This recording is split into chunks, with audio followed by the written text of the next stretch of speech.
Hello दोस्तों, आप सभी का स्वागत है हमारे यूट्यूब चैनल आशीष जी के अकेडमी पे। तो आज हम लोग सीडीपी का जो कि प्रीवियस ईयर के क्वेश्चन पेपर है उसको हम लोग आज करेंगे।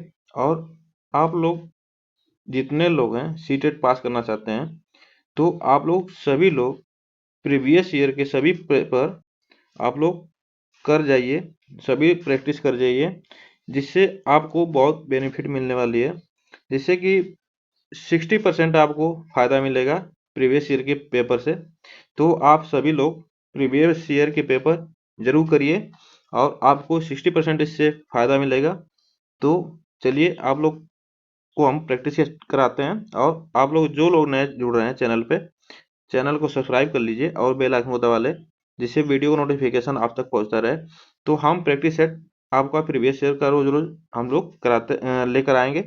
तो आप लोग बने रहिए इस चैनल पे। तो चलिए स्टार्ट करते हैं। और शेयर लाइक कमेंट जरूर करें। तो चलिए स्टार्ट करते हैं। और आप पास होना चाहते हैं तो प्रीवियस ईयर के क्वेश्चन जरूर करिएगा, जरूर उसको करिए। हमारा गारंटी है कि आप लोग जरूर पास होंगे। तो चलिए स्टार्ट करते हैं। आज का पहला क्वेश्चन देखिए। आज का पहला क्वेश्चन है,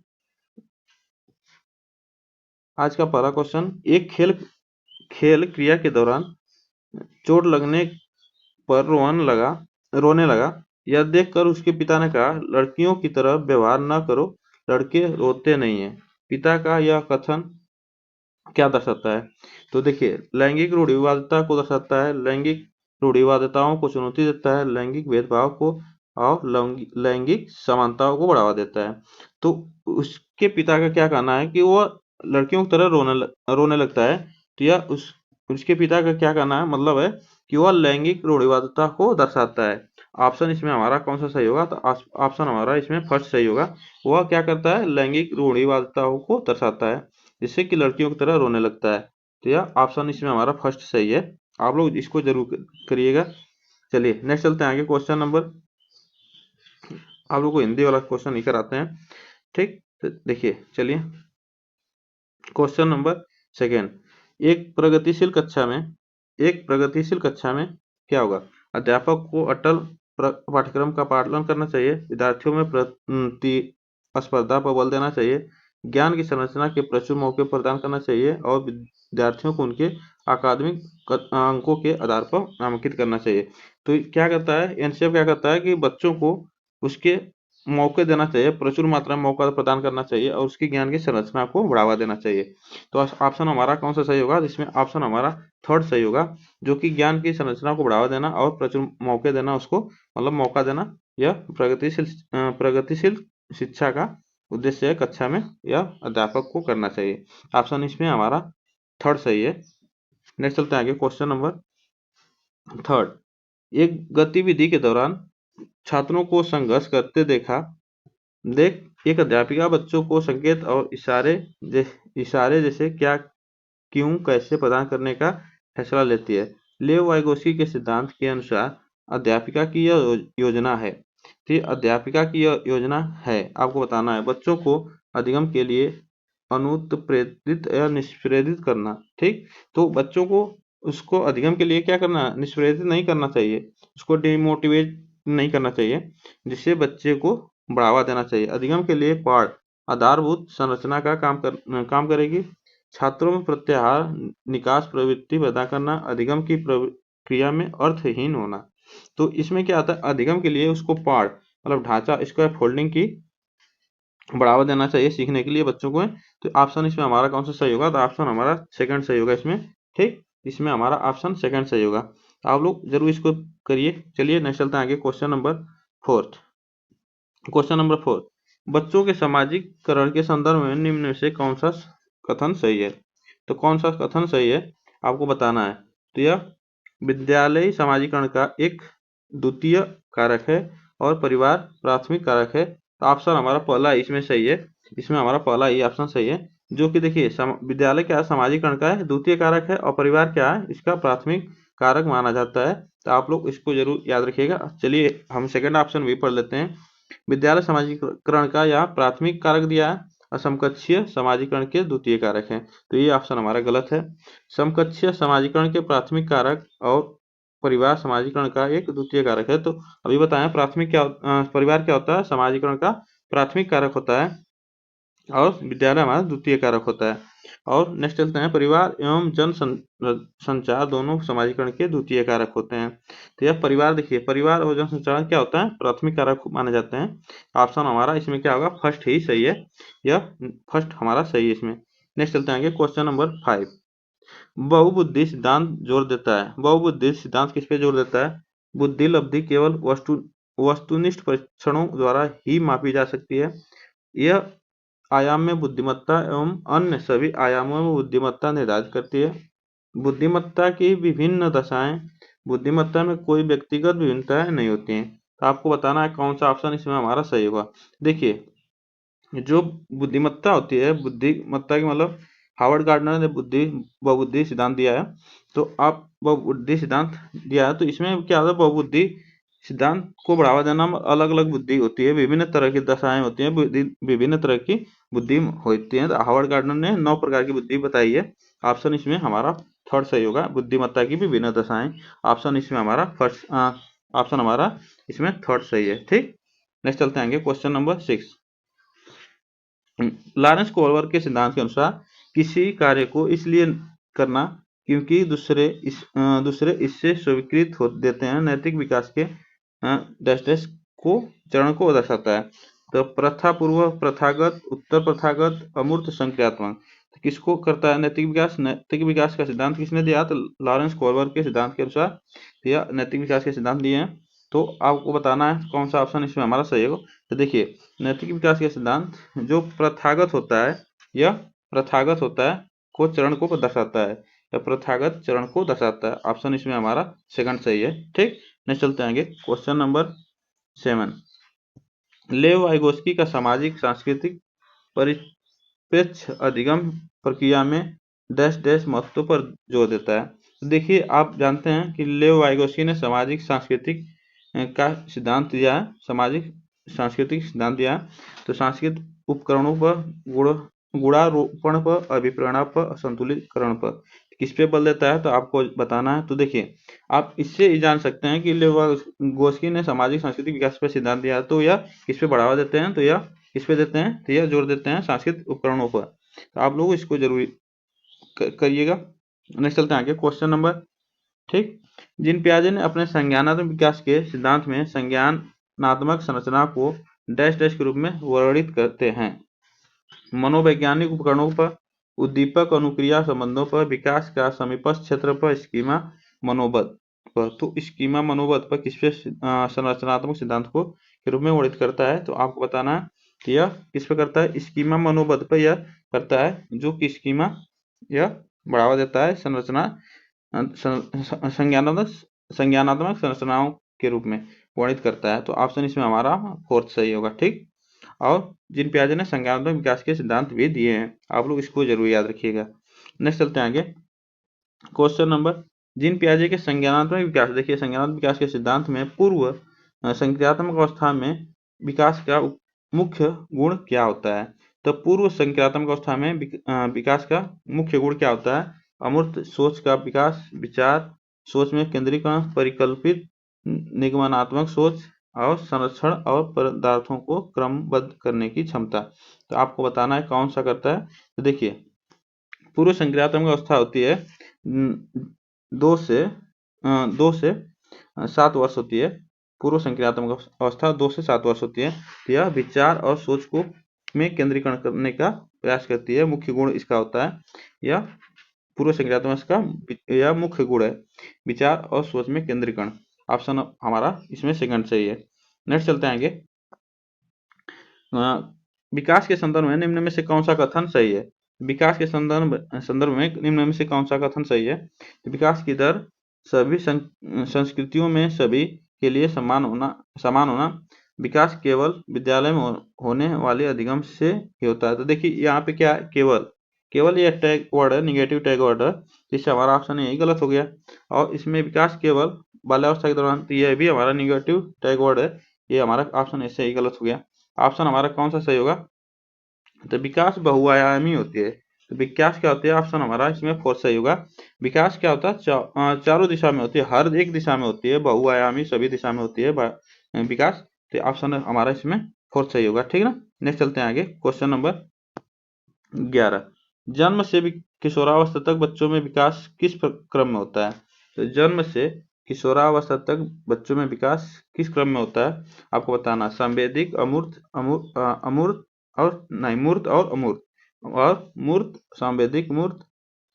ऑप्शन थर्ड क्या कर रहा है, मूर्त, अमूर्त, संवेदिक, और फोर्थ अमूर्त, मूर्त, संवेदिक। तो ऑप्शन हमारा कौन सा सही होगा, इसमें हमारा फर्स्ट ऑप्शन सही होगा, जो कि संवेदिक गामक अवस्था होती है, फिर मूर्त संक्रियात्मक अवस्था होती है, अमूर्त संक्रियात्मक अवस्था होती है, ठीक। इसमें हमारा इस तरह से विकास होता है बच्चों का, ठीक। नेक्स्ट चलते हैं आगे, क्वेश्चन नंबर 12। एक प्रगतिशील कक्षा में व्यक्तिगत विभिन्नताओं को किस प्रकार देखा जाना चाहिए। एक प्रगतिशील कक्षा में व्यक्तिगत विभिन्नताओं को किस प्रकार देखा जाना चाहिए, आपको बताना है। अधिगम की प्रक्रिया में बाधा, अध्यापक के पक्ष पर असफलता, योग्यता आधारित समूह बनाने का मानदंड, अध्यापक अधिगम प्रक्रिया की योजना के लिए महत्वपूर्ण। इसमें ऑप्शन हमारा कौन सा सही होगा। तो देखिए, अधिगम की प्रक्रिया में बाधा, ये तो हमारा ऑप्शन ऐसे ही गलत हुआ। तो विभिन्न, इसमें पूछ रहा है विभिन्नताओं को किस प्रकार देखा जाना चाहिए, और अध्यापक के पक्ष पर असफलता, ये भी हमारा, जब अध्यापक ही असफल होगा तो बच्चे को क्या पढ़ाएगा। और योग्यता आधारित समूह बनाने का मानदंड, यह योग्यता आधारित समूह पर मानदंड कोई नहीं होगा। ऑप्शन हमारा इसमें फोर्थ सही होगा, ठीक है। अध्यापक अधिगम प्रक्रिया की योजना के लिए महत्वपूर्ण है। तो यह अध्यापक के लिए अधिगम प्रक्रिया की योजना लिए महत्वपूर्ण जरूरी होता है, जिससे बच्चों को प्रगतिशील बढ़ावा मिले, ठीक। चलते हैं आगे, नेक्स्ट क्वेश्चन नंबर 13। एक समावेशी कक्षा में डैश डैश पर जोर देता है। तो समावेशी कक्षा में किस पे जोर देता है, प्रदर्शन अभिमुखी लक्षणों पर, अभिवेदी समरूपी पे, और सामाजिक पहचान के आधार पर, छात्रों के अलगाव पर, और हर बच्चों के सामर्थ्य को अधिगम करने के लिए अवसर देना। तो देखिए, प्रदर्शन अभिमुखी लक्षणों पर, ये भी हमारा ऑप्शन गलत होगा। और सामाजिक पहचान के आधार पर छात्रों के अलगाव, तो जो सामाजिकरण के आधार पर बच्चों को अलग करेंगे, उसके भेदभाव करेंगे, तो उसमें हमारा समावेशी शिक्षा ऐसा नहीं करता है। तो इसमें ऑप्शन हमारा कौन सा सही होगा। तो देखिए, ऑप्शन हमारा इसमें फोर्थ सही होगा, जो कि हर बच्चे के सामर्थ्य को अधिकतम करने के लिए उसको अवसर देना चाहिए, उसको अवसर प्रदान करना चाहिए, जिससे बच्चों में उसको मनोबल बढ़ावा मिले। चलिए नेक्स्ट चलते हैं आगे, क्वेश्चन नंबर 14। दिव्यांगजन अधिकार अधिनियम 2016 के अनुसार निम्न में से किस शब्दावली का प्रयोग उपयुक्त है। तो किस शब्दावली का प्रयोग उपयुक्त माना जाता है। मंदित छात्र, विकलांग छात्र, छात्र जिससे शारीरिक दिव्यांगता है, और छात्र जिसका अशक्त शरीर है। तो देखिए, दिव्यांग अधिकार जो अधिनियम 2016 आया था, तो उसमें बच्चों, जब जो लोग विकलांग थे तो उनको क्या कहा जाता था, विकलांग कहा जाता था। लेकिन 2016 के बाद अब उन जो छात्र थे, जो शारीरिक मानसिक जो भी थे, तो उससे क्या थे, अब उनको क्या कहा जाने लगा, तो उनको दिव्यांगता के रूप में जाने लगा। अब उनको दिव्यांग कहा जाने लगा। तो ऑप्शन हमारा इसमें हमारा थर्ड सही होगा, ठीक ना। इसमें हमारा थर्ड ऑप्शन सही होगा। चलिए नेक्स्ट चलते हैं आगे, क्वेश्चन नंबर 15। अधिगम कठिनाइयों से जूझते छात्रों की जरूरतों को संबोधित करने के लिए एक अध्यापक को क्या नहीं करना चाहिए। तो उसको क्या, अध्यापक को क्या नहीं करना चाहिए, आप इसमें निगेटिव वर्ड है, आप लोग इसको जरूर याद रखिएगा। दृश्य श्रव्य सामग्री का इस्तेमाल करना चाहिए, ये तो बिल्कुल करना चाहिए। दृश्य सामग्री का इस्तेमाल जरूर करना चाहिए। संरचनात्मक शिक्षा शास्त्रीय उपागमों का इस्तेमाल, ये भी हमारा ऑप्शन सही है इसमें। और व्यक्तिगत शैक्षिक योजना बनाना चाहिए, तो ये भी सही है। क्या नहीं करना चाहिए इसमें पूछ रहा है, तो शिक्षा शास्त्र और आकलन की जटिल संरचनाओं का प्रयोग नहीं करना चाहिए। बच्चों में जटिल संरचनाओं का प्रयोग नहीं करना चाहिए, बच्चे समझ नहीं पाएंगे, और उनको आसान भाषा में समझाना चाहिए। ऑप्शन हमारा इसमें फोर्थ सही होगा, ठीक। इसमें ऑप्शन हमारा फोर्थ सही होगा। नेक्स्ट चलते हैं आगे, क्वेश्चन नंबर 16। सृजनात्मक की पहचान का प्रमुख लक्षण क्या है। सृजनात्मक की पहचान का प्रमुख लक्षण क्या है। कम परिज्ञानता, बोधगम्यता, अपसारी चिंतन, अति सक्रियता, असतर्कता। तो ऑप्शन हमारा कौन सा सही होगा? ऑप्शन कौन सा सही होगा? इसमें ऑप्शन हमारा सेकंड सही होगा। यह अपसारी चिंतन होता है जो कि संरचनात्मक, यहाँ पे सृजनात्मक होगा। ठीक, तो यह अपसारी चिंतन होता है। ठीक, तो चलिए नेक्स्ट, इसमें ऑप्शन हमारा सेकंड सही होगा। नेक्स्ट चलते हैं आगे। क्वेश्चन नंबर, विविध पृष्ठभूमियों के अधिगमकर्ताओं को संबोधित करने हेतु एक अध्यापक को क्या करना चाहिए? तो यह विविध पृष्ठभूमियों के अधिगमकर्ताओं को संबोधित करने हेतु एक अध्यापक को क्या करना चाहिए, आपको बताना है। तो विविध संबंधी मुद्दों पर बात टाल देनी चाहिए, बात नहीं टालनी चाहिए। विविध संबंधी मुद्दों पर विविध विन्यासों से उदाहरण लेना चाहिए। तो यह हमारा ऑप्शन सही होगा। यह हमारा विविध विन्यासों से उदाहरण लेकर बच्चों को समझाना चाहिए। हर एक सब्जेक्ट से, हर सामाजिकरण, हर इन्वायरमेंट से बच्चों को समझाना चाहिए। तो ऑप्शन हमारा इसमें सेकंड सही होगा। तो यही हमारा ऑप्शन सही है। तो चलिए चलते हैं आगे। क्वेश्चन नंबर 18, समस्या समाधान क्षमताओं को किस प्रकार सुसाध्य किया जा सकता है, आपको बताना है। तो ऑप्शन इसमें हमारा कौन सा सही होगा? तो देखिए, लगातार अभ्यास और कार्यान्वयन पर जोर देना चाहिए। समस्या के हल हेतु अटल प्रक्रिया के इस्तेमाल को बढ़ावा देना चाहिए। समरूपों के इस्तेमाल को बढ़ावा देकर और विद्यार्थियों को डर की भावना इसमें पैदा नहीं करना चाहिए बच्चों को। और समस्या समाधान क्षमताओं को किस प्रकार सुसाध्य किया जा सकता है? तो अगर बच्चों को उसकी समस्या जो है, तो उसको क्या कर सकते हैं हम लोग, उसको बार बार प्रयास करवा सकते हैं, जिससे बच्चों को आसानी हो सके और अभ्यास हो सके। तो उस पर हम बल देना चाहिए, उस पर जोर देना चाहिए। ठीक, जिससे बच्चों को आसान हो सके। तो ये ऑप्शन हमारा फर्स्ट इसमें सही है। नेक्स्ट चलते हैं क्वेश्चन नंबर 19, अधिगम की अभिप्रेरणा को किस प्रकार कायम रखना चाहिए? अधिगम की अभिप्रेरणा को किस प्रकार कायम रखा जा सकता है? बच्चे को दंड देकर तो बच्चे को कभी दंड नहीं देना चाहिए। प्रवीणता अभिमुखी लक्षणों पर जोर देना चाहिए। प्रवीणता अभिमुखी लक्षणों पर जोर देना चाहिए। बच्चों को बहुत आसान क्रियाकलाप देकर यंत्रवत याद करने की इसमें कोई एनसेप नहीं करता है, रट्टा मारने की विधि को। और बच्चों को बहुत आसान क्रियाकलापों पर देना चाहिए। तो बच्चों को इसमें बहुत आसान भी नहीं करना चाहिए और प्रवीण अभिमुखी लक्षणों पर जोर देना चाहिए। तो ऑप्शन इसमें हमारा सेकंड सही होगा, जो कि प्रवृत्ता अभिमुखी लक्षणों पर जोर देकर उसको बढ़ावा देना चाहिए, बच्चों को मोटिवेट करना चाहिए। नेक्स्ट चलते हैं आगे। क्वेश्चन नंबर 20, शर्मिंदगी का ज्ञान। अब इसमें क्या पूछ रहा है, शर्मिंदगी से क्या संज्ञान से कोई संबंध है, इसमें आपको बताना है। तो इसमें और शर्मिंदगी का संज्ञान पर नकारात्मक प्रभाव पड़ सकता है। बच्चों को अधिगम हेतु अभिप्रेरित करने के लिए बहुत प्रभावशाली होती है। और शर्मिंदगी के भाव को अध्यापक अधिगम प्रक्रिया में बारंबार पैदा करना चाहिए। तो बच्चों में शर्मिंदगी बार बार पैदा नहीं करनी चाहिए। बच्चों को अधिगम हेतु प्रेरित करने के लिए बहुत प्रभावित करना चाहिए, जो कि अधिगम हेतु प्रेरित करने के लिए बार बार प्रेरित नहीं करना चाहिए बच्चों को भी। और इसमें क्या कर रहा है, शर्मिंदगी का संज्ञान से कोई संबंध नहीं है, संबंध है इसमें, संज्ञान से बहुत से संबंध होते हैं। जब बच्चों को शर्मिंदगी बार बार होगी तो उसमें उसके अंदर निगेटिव वर्ड आएगा। और इसमें क्या कर रहा है, सेकंड वाला शर्मिंदगी का संज्ञान पर नकारात्मक प्रभाव पड़ता है। तो ऑप्शन हमारा यही सही है।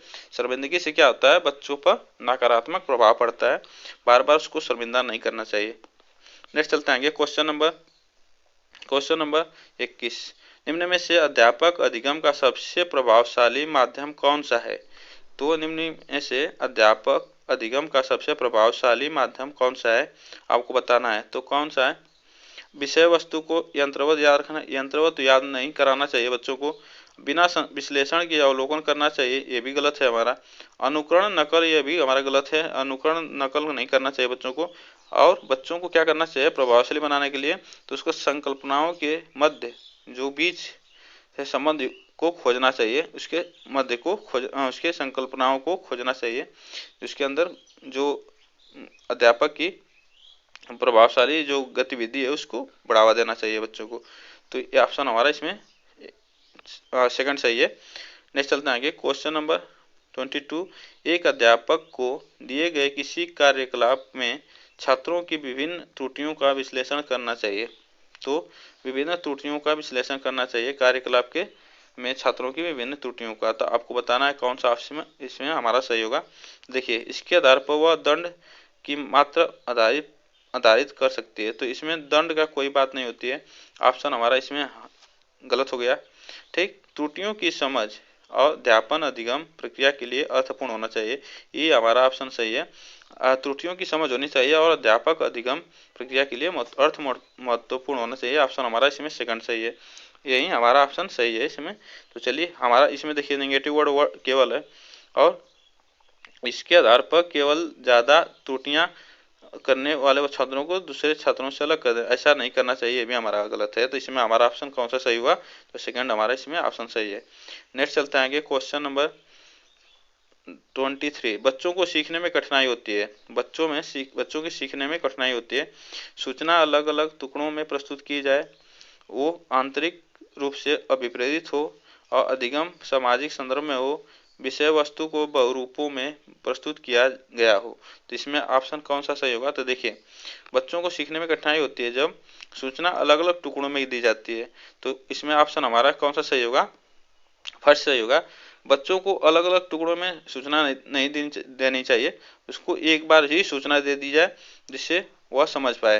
तो इसमें अलग अलग करके नहीं देना चाहिए सूचना। तो ऑप्शन इसमें हमारा फर्स्ट सही है।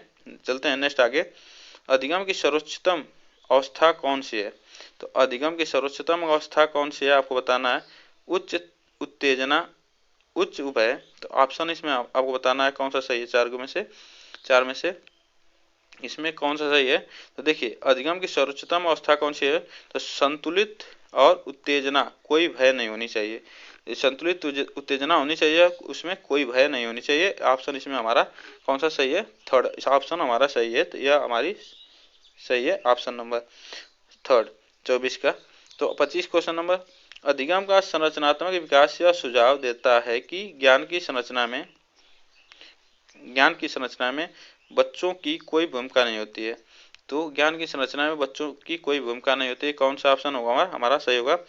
बच्चे पूर्ण रूप से वयस्क पर निर्भर रहते हैं, बच्चे सक्रिय भूमिका निभाते हैं, बच्चे पूर्ण रूप से पाठ्य पुस्तकों पर निर्भर रहते हैं। तो देखिए, बच्चों की कोई भूमिका नहीं होती, यह ऑप्शन हमारा गलत होगा। अधिगम संरचना में बच्चों पर विचार कर सुझाव देना चाहिए कि तो बच्चे की अगर कोई भूमिका नहीं हो तो बच्चे सीखेंगे कैसे? और इसमें ऑप्शन हमारा कौन सा सही होगा?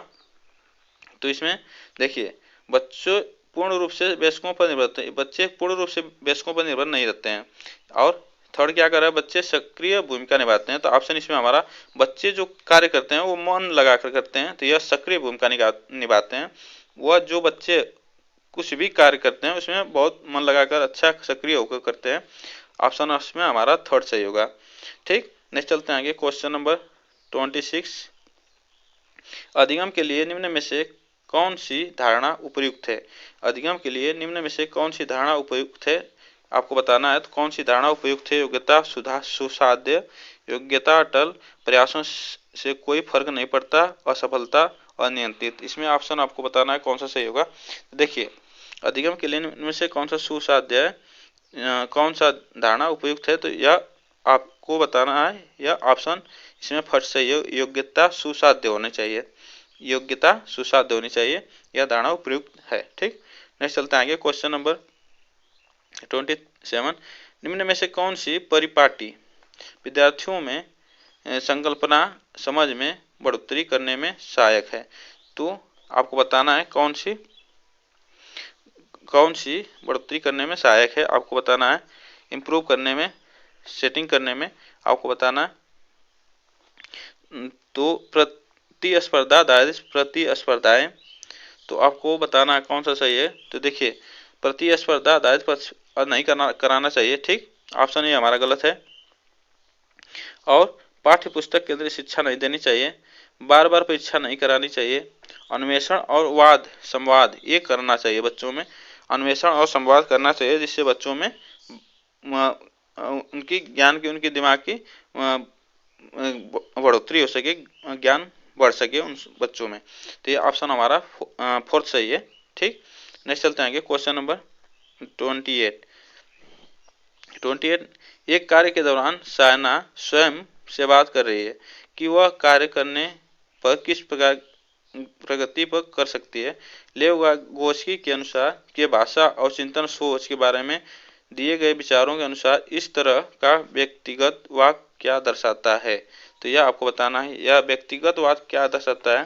संज्ञानात्मक और परिपक्वता और स्वयं नियमत और आत्मकेंद्रितता और मनोवैज्ञानिक विकार। तो यह क्या दर्शाता है, तो देखिए व्यक्तिगत वाक्य क्या कहलाता है, स्वयं नियमन कहलाता है। यह लेव वाइगोस्की के अनुसार भाषा और चिंतन के बारे में इन्होंने कहा है। तो यह लेव वाइगोस्की ने यह स्वयं नियमन के, तो ऑप्शन इसमें हमारा सेकंड सही होगा। ठीक, क्वेश्चन नंबर 29 मूल्यांकन पद्धतियों का लक्ष्य होना चाहिए। मूल्यांकन पद्धतियों का लक्ष्य होना चाहिए, ऑप्शन इसमें हमारा कौन सा सही होगा, आप बताइए। विद्यार्थियों को नामांकित करना, योग्यता आधारित समूहों में विद्यार्थियों को विभाजित करना, विद्यार्थियों की जरूरतों एवं आवश्यकताओं की पहचान करना और पुरस्कार विवरण हेतु उच्च अंक प्राप्त करने वाले विद्यार्थियों को दिए। तो ऑप्शन हमारा ऐसे ही गलत है। तो ऑप्शन हमारा कौन सा सही होगा इसमें, तो देखिए विद्यार्थियों की जरूरतों एवं आवश्यकताओं की पहचान करना, तो ऑप्शन हमारा इसमें क्या है, थर्ड सही है। बच्चों की आवश्यकता और जरूरतों को जानना, पहचान करना, यह मूल्यांकन पद्धति का लक्ष्य होता है। ठीक, ऑप्शन हमारा इसमें थर्ड सही है। नेक्स्ट चलते हैं क्वेश्चन नंबर 30 बच्चों के विकास की व्यक्तिगत विभिन्नताओं को किस पर प्रतिरूपित किया जा सकता है। बच्चों के विकास की व्यक्तिगत विभिन्नताओं को किस पर प्रतिरूपित किया जा सकता है, आपको बताना है। केवल अनुवांशिकता पर, केवल पर्यावरण पर, ना अनुवांशिकता पर, ना पर्यावरण पर। तो इसमें ऑप्शन हमारा कौन सा, देखिए इसमें केवल अनुवांशिकता पर नहीं होगा, केवल पर्यावरण पर नहीं होगा, ना अनुवांशिकता, ये भी हमारा गलत है। इसमें ऑप्शन हमारा कौन सा सही है, तो फोर्थ ऑप्शन इसमें हमारा सही है। अनुवांशिकता एवं पर्यावरण की पारस्परिकता पर करना चाहिए, ऑप्शन हमारा फोर्थ इसमें सही है। तो आज के लिए बस इतना 30 क्वेश्चन, फिर मिलते हैं नेक्स्ट वीडियो में। तब तक के लिए थैंक यू। वीडियो अच्छी लगी हो तो आप चैनल को सब्सक्राइब जरूर करें, बेल आइकन को दबा लें जिससे वीडियो को नोटिफिकेशन आप तक पहुंचता रहे। मिलते हैं फिर नेक्स्ट वीडियो में नेक्स्ट प्रैक्टिस के साथ। तब तक के लिए थैंक यू सो मच।